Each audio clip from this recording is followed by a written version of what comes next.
Sainte Marie, Maman bon Dieu, pour nous.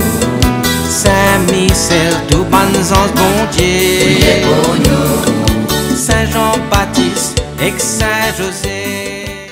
Bonjour à tous, bonnes frères, bonnes sœurs, mauriciennes d'ici et d'ailleurs.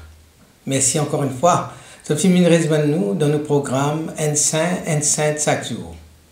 Dans ce programme-là, nous avons l'occasion de faire un peu connaissance avec bonnes saintes que l'Église invite nous pour célébrer chaque jour. Et nous pouvons aussi demander prier pour nous, intercéder pour nos familles. Aujourd'hui, le 14 septembre, l'Église invite nous pour célébrer la croix glorieuse. Ça fait là, il n'est pas dédié à un démon, à une personne, à un saint, à une sainte, mais aussi même de la croix du Christ. Alors, quand nous célébrons cette fête-là, nous pensons tout le monde qui peut sortir de la croix dans toute la vie. Cette fête-là est dédiée à tout. Pas de malade, pas de persécuté, pas de missionnaire, pas de fidèle qui confrontent chaque jour à une épreuve dans toute la vie. Vous imaginez que l'empereur est habillé avec son habit d'empereur, riche, et il a un ornement sur l'habit, et il a pessoyé l'eau sur les épaules, un du bois sacré. C'est la vraie croix du Christ qui finit retrouvée après plusieurs années de guerre et de profanation. Il retrouve ça finit perdu, il finit retrouver. Et il a pu avancer vers le calvaire. Mais soudain, l'état pour arriver vers le calvaire, pour monter, il n'est plus capable d'avancer. Comme si sa poids la croix là finit comment dire diplôme, ce poids finit changer et comment dire il y a une petite chose qui peut empêcher d'avancer. Alors le patriarche de l'époque, dit l'empereur, monsieur l'empereur, enfin pas monsieur l'empereur, dit au empereur, sa vêtement impérial qui est dans l'eau là, n'est pas conforme à l'humilité de Jésus, l'étant Jésus qui a payé sur la croix. Imaginez-vous, un empereur habillé avec tout ce linge, ce régalia, comment nous dire, en riche, et l'épée avancée avec la croix Jésus. Il y avait monté vers les calvaires. Et bien sûr, le patriote dirait comme ça, l'empereur, sa linge qu'il mettait là, sa linge impériale là, qui veut payer, ou mettre l'eau pour sortir la croix Jésus, il n'est pas conforme à l'humilité de Jésus, étant Jésus qui a payé sur la croix. Alors l'empereur Héraclius, c'est ce nom, les tiers sur couronne ils étaient d'un côté, les tiers sur souliers, les tiers sur linge royal l'ori, et là il est habillé comme un pauvre, il reprend sur la mort. Et cette fois-ci, il monte sur la montagne, la colline de Golgotha sans peine. Et ça, c'est cela devient un symbole. Un symbole qui veut dire que la croix, quand nous serions nous serions avec l'humilité. Donc, la fête de l'exaltation de la Sainte Croix, c'est-à-dire la fête de la croix glorieuse. Il rappelle-nous la croix qui, autrefois, tient l'instrument de torture. L'instrument de torture contre nous sauveurs, qui vient de Christ, fin crucifié. Et aujourd'hui, nous peut célébrer le trône du Sauveur. Nous peut célébrer le signe de nous l'espérance. Nous peut célébrer l'arbre de vie. Et si c'est l'arbre du paradis qui fin apporte la mort, le temps Adam fin mange le premier fruit, l'arbre de la croix, lui fin apporte la vie en Jésus-Christ qui est le nouvel Adam. Depuis la dédicace de la basilique de la résurrection en 335, l'Église célèbre sa fête-là comme une victoire. Une victoire de quoi? Une victoire de l'amour, la haine. Une victoire de la lumière sur les ténèbres. Une victoire de la vie sur la mort. La croix qui tient objet de mépris, maintenant les films viennent nous la gloire, les films viennent nous rayonnement. Et il est le signe par lequel le monde est sauvé. La fête commémore des événements. La fête ne peut que sur l'origine. À l'origine, cette fête-là, c'est commémore deux événements. Premièrement, la découverte de la croix sainte par Sainte Hélène, maman l'empereur Constantin, vers 326 à Jérusalem, nous faisons déjà cause le Sainte-Hélène avant. Et puis, célébrer aussi la restauration, ça la croix là, à Jérusalem, par l'empereur Héraclius en 628, après sa victoire au ban Perse. Sainte-Hélène découvert la croix là en 326, et puis finit dans la guerre, la croix finit perdue, et en 628, après temps de guerre, l'empereur Héraclius lui restaure la croix là, après sa victoire, le comte ban Perse. Et au IVe siècle, le christianisme peut sortir de la persécution et il peut devenir une religion de l'empire. Alors la croix, signe de supplice, qui van Romain servi pour crucifier les chrétiens, et le premier qui finit crucifié, c'est le Christ lui-même. Ça, la croix là, aujourd'hui, est exalté comme un instrument de salut. Avant, c'était un signe, un instrument de supplice, de torture. Et là, maintenant, quand nous célébrons lui, nous pouvons exalter lui comme un instrument de salut. Quand nous regardons l'origine de sa fête-là, les commémore deux événements.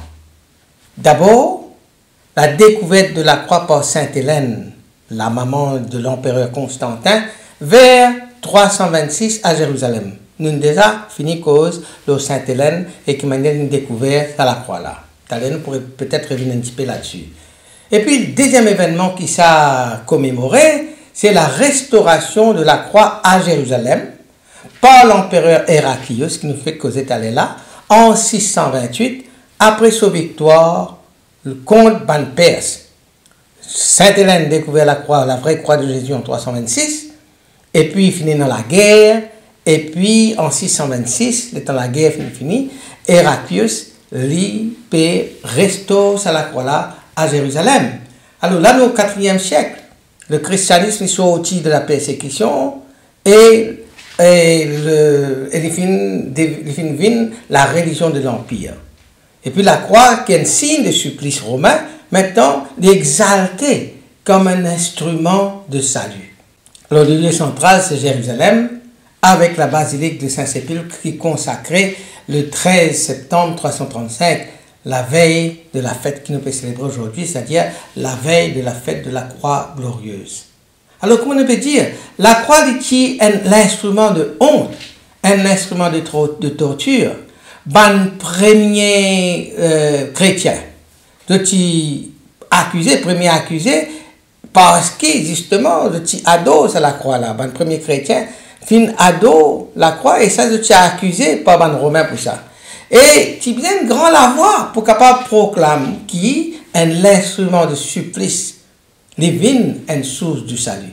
Qu'est-ce que ce paradoxe là? Qu'est-ce que cette contradiction là? Donc, si, comment dire, un chrétien à l'époque, vous avez une foi extraordinaire pour capable témoigner devant tout ça, l'hostilité qui est en face de vous, qui c'est la croix là, qui est l'instrument de torture, la croix, un instrument qui vient rejeter, ça même qui finit la source de notre salut. L'Église toujours trouve dans la croix non seulement le signe de la passion, mais aussi le signe de la victoire de la résurrection. Et donc l'Église est une mission pour chaque chrétien, c'est-à-dire sans nous propre la croix chaque jour. Finir n'aime pas qu'un martyr qui finit affronte la mort. Et les temps de paix mort, d'autres faisaient fixer l'eau quoi? D'autres faisaient fixer l'eau la croix comme signe de l'espérance. Comment dire Saint-André, c'est un de sa martyr qui, l'étant il y a peu mort, il dit, l'étant il trouve la croix, il dit salut aux croix tant désirées. Saint-André peut mort, il avait martyrisé.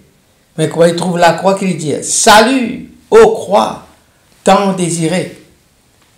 Tournant historique, disons, quand nous gagnons, c'est la croix là prend l'importance extraordinaire dans l'histoire. C'est les temps Constantin, l'empereur Constantin, les convertit.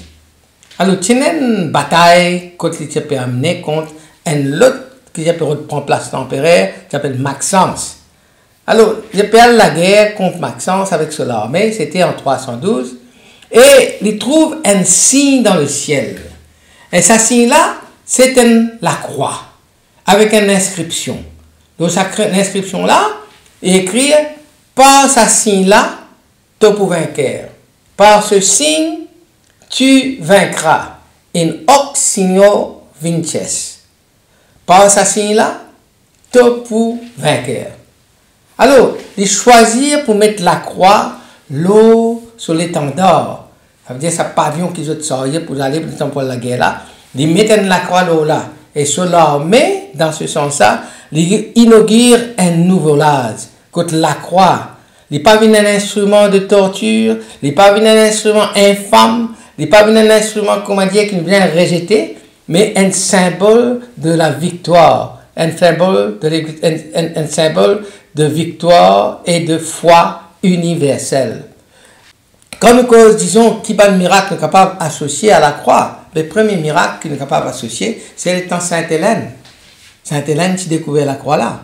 Miracle là, il y a une porte historique ça, parce qu'il y a à la fois l'historique et en même temps le symbolique, parce qu'il y révèle la puissance, la croix comme signe de vie. Alors, vers 326, Sainte-Hélène, maman l'empereur Constantin, il fait un voyage, un pèlerinage en Terre Sainte, pour y aller retrouve une relique de la Passion. Alors, je te connais qui tient en trois la croix, qui les temps Jésus, Timo, c'est dans ça qui poli, et puis c'est dans ça Délaron à côté de là. Et je découvrais justement le Golgotha, trois la croix. Mais pour moi dire, connaît, mais entre ces trois la croix là, lesquels qui la croix Jésus. Alors, Sainte-Hélène fait prendre la croix là, et puis, tu as des gens qui t'appellent mort. L'étant, je prends troisième la croix, je touche la personne instamment les guérit. Donc, comment dire, le miracle, c'est que, tenant sa trois la croix là, tout c'est premier la croix, toute sa femme malade là, qui peut mourir là, li pas l'aider. Prend deuxième, tout c'est, li pas guéri. Mais troisième la croix, comment tous les femmes là, les gagnent sa guérison instantanément. Alors, ça signe-là interprété comme, voilà, une confirmation que la croix du Christ, c'est la croix qui est source de guérison et de salut. Et ça miracle il montrait que la croix n'est pas simplement un bout de bois, mais c'est un instrument vivant de la grâce de Dieu. Et puis, la croix aussi nous pense à la restauration de Jérusalem en 628. Je vais raconter l'histoire là. Hein? C'est un miracle et en même temps un signe collectif, une manifestation de la puissance de Dieu sur l'histoire. En 614, Van Perse, je conquérir Jérusalem et je prends la croix, la vraie croix de Jésus, je t'allais. C'est la croix qui Sainte-Hélène, qui nous découvert, nous fait causer t'aller là. Maintenant, en 628, l'empereur Héraclius, il a récupéré la croix là et il ramène solennellement à Jérusalem. Il fait un grand tam-tam avec ça. Un grand fête, c'est pour ça qu'on veut dire, l'État mini, il a pu mettre ce linge royal, au lit pour lui sortir la croix, il amène nos calvaires et nous connaît que l'histoire là, qui manière nous fait que ça t'allait là, qui manière le patriote, il dit comme ça, la croix Jésus, bien servi, bien sorti dans l'humilité, ça, dans la pauvreté.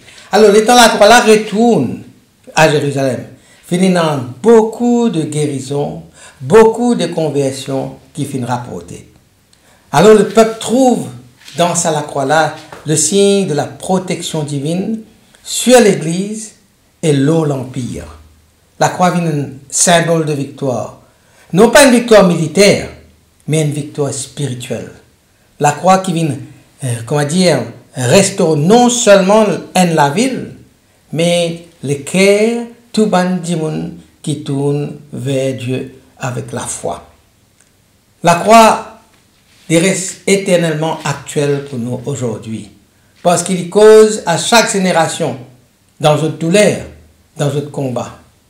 C'est l'espérance de la souffrance, de nos bandes d'épreuves personnelles, de nos bandes maladies, nos bandes deuil, nos bandes solitude.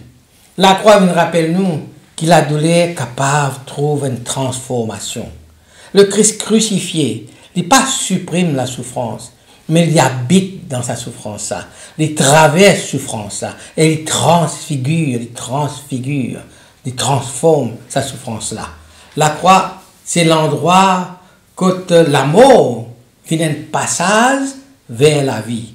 La mort vient un passage, un pont vers la vie. La croix est aussi un symbole, comment dire, contraire. Comment veut dire par là? La croix refuse la logique du pouvoir, de la domination, de la réussite mondaine. Il appelle nous à l'humilité, à un don de soi, de nous-mêmes, à l'amour désintéressé. C'est un refus total de l'orgueil. La croix vient enseigner nous que la vraie grandeur les trouve dans le service. Oui, la croix c'est la victoire dans le service. Dans un monde obsédé par la performance, par la gloire, nous devons toujours réussir, toujours aller de l'avant, toujours avancer, et pas seulement avancer, mais monter au premier. La croix vient rappeler nous que le Christ les fin triompher en se donnant, en s'offrant lui-même. Le triomphe, les vient non pas parce qu'il est capable de prendre, mais de ce qu'il est capable de donner, et surtout le don de soi-même. La croix, les vient le trône du serviteur. Devine la bannière, l'étendard de l'amour. La croix, c'est la victoire de l'amour, la haine, la victoire du pardon sur la vengeance. Saint Paul, quand nous causons une citation auprès de la croix, autour de ce qui concerne la croix, Saint Paul, dans 1 Corinthiens, chapitre 1, verset 18 à 24, il peut dire, pour les Juifs, là, il y a cause par rapport à la croix là. Il peut dire, pour les Juifs, un scandale. Pour le païen, une folie. Mais pour nous, la croix est puissance de Dieu. Je vais relire ça, Saint Paul, chapitre 1 Corinthiens, chapitre 1, verset 18 à 24. Pour les Juifs, la croix c'est un scandale. Pour les païens, la croix c'est la folie. Mais pour nous, c'est-à-dire pour nous, chrétiens qui croient dans le Christ, qui croient dans le Sauveur, la croix, c'est la puissance de Dieu. Alors, Paul, là, il confronte les logiques humaines à la sagesse divine. La croix est incompréhensible pour le monde, mais pour le cœur chrétien, c'est le salut. La croix est folie d'amour, plus sage que toute bonne philosophie. La croix une folie d'amour plus sage que toute bonne philosophie. Saint André apôtre, qui vous dit, Saint André vous dit, ô croix précieuse que j'ai tant aimée, reçois-moi et rends-moi à mon maître. Saint André dit ça, les temps, il a pu mort, il a pu faire face au martyr. Il trouve la croix, non pas comme un supplice, non pas comme un lieu de torture, mais comme la porte qui peut ouvrir vers le Christ. C'est une spiritualité de la tendresse envers la croix, envers le bois du salut. Saint Jean Chrysostome, nous connaissons Saint Jean Chrysostome récemment là. La croix est le trophée du Christ, la victoire sur le démon, l'espérance des chrétiens. La croix, trophée du Christ, victoire sur le démon, l'espérance des chrétiens. Ça, il dit ça pendant qu'il prononce l'homélie, quand il peut exalter la croix comme un symbole de triomphe, non pas de défaite. Donc, qui nous le dit par là? Qui la croix, c'est nous bouclier ça. Quand il dit comme ça, la victoire sur le démon. Ça prend l'attaque que le démon peut faire chaque jour dans nous la vie. Sous toute autre forme, la croix vient nous bouclier. Les vient nous l'espérance. Les vient nous chant de victoire. Ça, c'est Saint Jean Chrysostome qui inspire nous à ça. Alors, à nous prier. Seigneur Jésus, toi qui transformes la croix, instrument de torture, en signe de victoire et de vie. Aide-nous pour sortir nous la croix chaque jour avec la foi et avec amour. Donne ton Église qui jamais li honté pour sortir sur la croix. Et qui jamais li honte de la croix. Mais donne de l'Église sa capacité, sa courage pour proclamer la croix comme puissance de salut. Fait que la croix rappelle-nous de l'amour immense qui est là pour nous. Et que la croix vient pour le monde entier. Une source de guérison, une source de paix, une source d'espérance. Oui, nous exaltons toi, Seigneur, parce qu'il porte la croix. Toi, fin sauve le monde. Amen. Et bon Dieu bénisse et que tous autres bonnes proches. Qui sur l'esprit habite toujours dans eux. Qui les protège partout et toujours. Au nom du Père et du Fils et du Saint-Esprit. Amen. Et à demain. Saint-André et Saint-Matthieu, priez pour nous. Saint-Jean, Saint-Marc et Saint-Luc, priez pour nous, priez pour nous, priez pour nous. Sainte-Marie-Madeleine et Saint-Étienne, priez pour nous. Saint-Ignace et Saint-Laurent,